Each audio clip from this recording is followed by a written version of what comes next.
हम आपकी कैसे मदद कर सकते हैं? मैं कर्नाटक गुलबर्गा से बात कर रहा हूँ। जी जी हाँ, मेरा इराडा का शेयर है सर। जी। 1000 शेयर है, इन्वेस्टमेंट है मेरा। और 1 साल हुआ, अभी 180 के ऊपर नहीं जा रहा है। मेरा एवरेज प्राइस 180 है। क्या करना ओ, चाहिए? चलिए चलिए, इरिडा पे राय जानना चाहते हैं। कितना समय देना चाहते हैं श्रीकांत जी? लॉन्ग टर्म है सर मेरा। ठीक है एक ठीक है ठीक 2-3 साल तक चलेगा। ठीक और है। गौरांग सर को भी नमस्कार सर मेरा। बिल्कुल बिल्कुल। तो गौरांग सर, श्रीकांत जी ईटी नाउ स्वदेश और हमारे तमाम एक्सपर्ट्स की एडवाइस के प्रशंसक हैं। उन्होंने पहले ही अपने टिप्पणी में कहा कि वो लगातार चैनल को देखते हैं और लगातार मार्गदर्शन को फॉलो करते हैं। हमें बताइए, इरिडा पर उन्हें क्या करना चाहिए? लंबे समय से बने हुए हैं और अभी भी हड़बड़ी नहीं है इन्हें इरिडा में। 180 इनका एवरेज प्राइस है। श्रीकांत भाई, सबसे पहले तो प्रशंसा और शब्दावली का प्रयोग करने के लिए आपका बहुत बहुत धन्यवाद। आपको भी सादर प्रणाम और शुभ दिन हमारे तरफ से, शुभ प्रभात हमारे तरफ से। अगर लंबी अवधि का निवेश है प्रशांत भाई, इनका, तो मैं इनको पहले तो ये राय दूंगा कि रोज या फिर हर हफ्ते भाव को देख करके अपना ब्लड प्रेशर जो है उसको ज्यादा तकलीफ ना दे। अगर लंबी अवधि का निवेश है तो आप निवेश कर दीजिए और तिमाही नतीजों पर या छमाही नतीजों पर या फिर साल दर साल नतीजे आते हैं उस पर ज्यादा ध्यान दें। जहां तक इरडा का सवाल है, तो मुझे स्पष्ट रूप से याद है जब इसका आईपीओ आया था कुछ समय पहले, तब भी और उसके पश्चात हमारी रिसर्च टीम की तरफ से खरीदारी की करने की राय है। ये कंपनी नई ऊर्जा उत्पादन जो कि सूर्य और वायु से पैदा होती है और बाकी अन्य जो ऊर्जा उत्पादन है उसको वित्तीय सहायता करती है, यानी कि फाइनेंशियल सपोर्ट देती है उस उत्पादन क्षमता को खड़ी करने के लिए। जिस प्रकार से सरकार की नीतियां रही हैं और आने वाले 3 से 5 साल में जिस प्रकार से नई ऊर्जा उत्पादन जुड़ेगी, खास करके ज्यादातर तो वो क्लीन और ग्रीन एनर्जी होगी। और इस कंपनी के मैनेजमेंट ने भी अपनी ऑर्डर बुक को लेकर के बहुत ही सकारात्मक नजरिया आप सबके समक्ष रखा है। लंबी अवधि का निवेश है तो बने रहें और ज्यादा छोटी मध्यम अवधि में उतार चढ़ाव पर ऊपर ध्यान न दें। तो ये सलाह है इरेडा को लेकर, लेकिन चलिए आगे बढ़ते हैं। और आप नागर साहब हमारे साथ इस वक्त जुड़ चुके हैं। सर्वेश जी, गुड मॉर्निंग। कहां से बात कर रहे हैं? मैं सर सीहोर से बात कर रहा हूं सर। जी जी, बताइए क्या करते हैं सर्वेश जी आप? सर मैं तो सर खेती करता हूं। अरे वाह वाह वाह। तो किस चीज की खेती करते हैं आप? सर जैसे गेहूं लगाते हैं, मूंग है क्या और धान। अभी धान का रोप डाला है, धान अब लगने वाली है। क्या बात है, क्या बात है।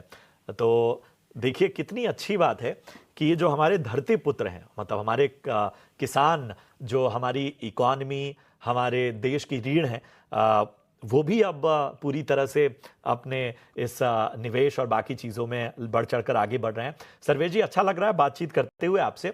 हमें ज़रा बताइए कि आपका सवाल क्या है, कौन सा शेयर लिया है और कितना समय देना चाहते हैं आप? सर एक्चुअली क्या वो जिस दिन वो ऑर्डर का लगा था उसमें एनसीसी में, जी जी। तो उस दिन थोड़ा सा हाई प्राइस में मैंने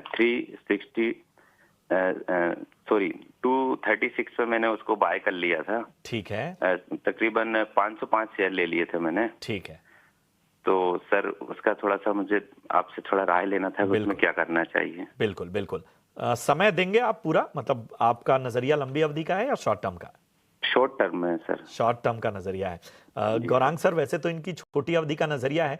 एनसीसी पे जरा राय दीजिए। 236 रुपए इनकी बाइंग प्राइस है, क्या करना चाहिए? और एक विस्तृत नजरिया भी दीजिए इस स्टॉक पर अगर आपके कवरेज में है।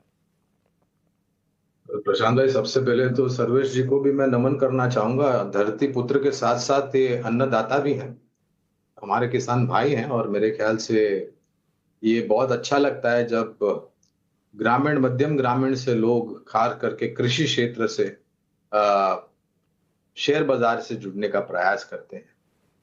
ये सिर्फ ये दर्शाता है कि किस प्रकार से शेयर बाजार के बारे में जानकारी अब सिर्फ बड़े छोटे या मझौले शहर तक सीमित नहीं है, ग्रामीण, मध्यम ग्रामीण इलाकों में और कृषि से क्षेत्र जुड़े इलाकों में भी जाकर के पहुंच रही है। तो सर्वेश जी, पहले तो मैं आपसे दरखास्त ये करूंगा कि आप कृषि क्षेत्र से जुड़े हुए हैं, फसल की पैदावार करते हैं, ट्रेडिंग अगर आप करते हैं तो आपको बहुत ही चौकन्ना रहने की जरूरत है और शेयर बाजार से जुड़े रहने की जरूरत है। ऐसा नहीं कि आपने कुछ ट्रेडिंग के लिए ले लिया और फिर आप अपने काम पे निकल गए या अपने खेत में निकल गए खेती बाड़ी करने के लिए।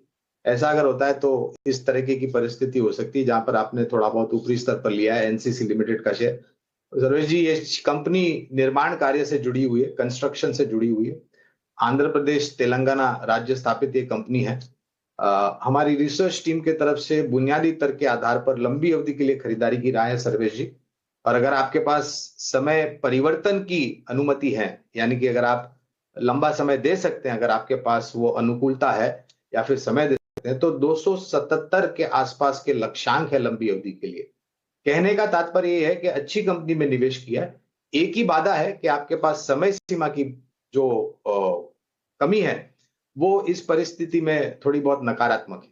अगर लंबी अवधि के लिए निवेश करना है तो हमारी रिसर्च टीम की तरफ से खरीदारी की राय है, 277 के लक्ष्यांक है। तो सर्वेश जी, इतना ध्यान रखिए कि शेयर बाजार सभी जोखिमों के अधीन होता है। यहाँ पर राष्ट्रीय स्तर पर और अंतर्राष्ट्रीय स्तर पर जिस प्रकार से घटनाएं खड़ी होती है, खबरें आती हैं, बाजार उसी प्रकार से प्रतिक्रिया देता है और जोखिम झेलने की क्षमता सर्वोच्च स्तर पर होनी चाहिए। पहले तो अगर आप ट्रेडिंग करते हैं, अगर आप निवेश करते हैं, तो भी आपके पास जोखिम झेलने की क्षमता होनी चाहिए। ट्रेडिंग के लिए सबसे ज्यादा होनी चाहिए जोखिम झेलने की क्षमता। ठीक, तो ये आपको एक विस्तृत नजरिया और मार्गदर्शन मिला है सर्वेश जी, और हमारी ओर से आपको शुभकामनाएं। बढ़ते हैं आगे और अब अपने कॉलर को जोड़ते हैं। माही हमारे साथ जुड़े हुए हैं। माही नमस्कार, कहां से बात कर रहे हैं? नमस्कार सर, हम नागपुर से बात कर रहे हैं। जी बताइए, क्या मदद की जाए आपकी? सर, आप हमारे लिए इतने मेहनत करते हैं तो इसके लिए पहले तो हम दिल से धन्यवाद करना चाहते हैं आपका। अरे आपका बहुत बहुत शुक्रिया, और वाकई हम शुक्रगुजार हैं। और इस तरह की हौसला अफजाई और इस तरह की प्रोत्साहन की ही ज़रूरत होती है। हमारी कोशिश यही होती है कि आपको बेहतर तरीके से मार्गदर्शन दें। आज बताइए, आज आपकी समस्या क्या है? किस स्टॉक में आपने खरीदारी की? हाँ सर, एनबीसीसी की क्वांटिटी है 150 और प्राइस है 73 जी। और दूसरा स्टॉक है HFCL, क्वांटिटी है 362 और स्टॉक प्राइस है 87। ठीक है माही, दूसरा स्टॉक तो हमारे कवरेज में नहीं है, लेकिन एनबीसीसी पे जरूर हम आपको राय देंगे। और इसके साथ ही सबसे पहले तो आपको बधाई, 73 का प्राइस आपने बताया, उस हिसाब से आपको फायदा हो रहा है। अभी और कितना समय देना चाहते हैं इस स्टॉक को? सर दे सकते हैं, 2 साल तक दे सकते हैं। ठीक है, तो एनबीसीसी पर गौरांग सर जरा राय दीजिए। इन्होंने जो खरीदारी की है वो 73 रुपए पे की है और अच्छा खासा मुनाफा यहाँ पर बना रहे हैं, और अभी भी कोई जल्दबाजी नहीं है। उनका कहना है कि अभी 2 साल तक रुक सकता है स्टॉक में। तो भाई जी, पहले तो, और ये भी एक और कंपनी प्रशांत भाई जो निर्माण कार्य से जुड़ी हुई सरकारी कंपनी है, लेकिन एनबीसीसी इंडिया लिमिटेड। अच्छी बात इस निवेश की है कि निवेश का स्तर काफी महफूज। दूसरी तरफ जिस प्रकार से निर्माण कार्य केंद्रीय स्तर पर सरकार कर रही है, राष्ट्रीय स्तर पर अलग अलग सरकारें कर रही हैं, और उसके साथ साथ एक नया आधुनिक ढांचा खड़े करने का प्रयास सरकार की तरफ से हो रहा है। जो पुराना ढांचा है उसको भी मरम्मत करके आधुनिक बनाने का प्रयास चल रहा है। इस पूरे परिस्थिति में हमें लग रहा है कि जो निर्माण कार्य से जुड़ी हुई कंपनियां, मिसाल के तौर पर अभी हमने एनसीसी लिमिटेड की बात की, अब हम एनबीसीसी लिमिटेड की बात कर रहे हैं, तो बने रहने की राय है पहले तो माही जी। एनबीसीसी में आपके पास 2 साल का नजरिया है, बहुत ही पर्याप्त नजरिया है।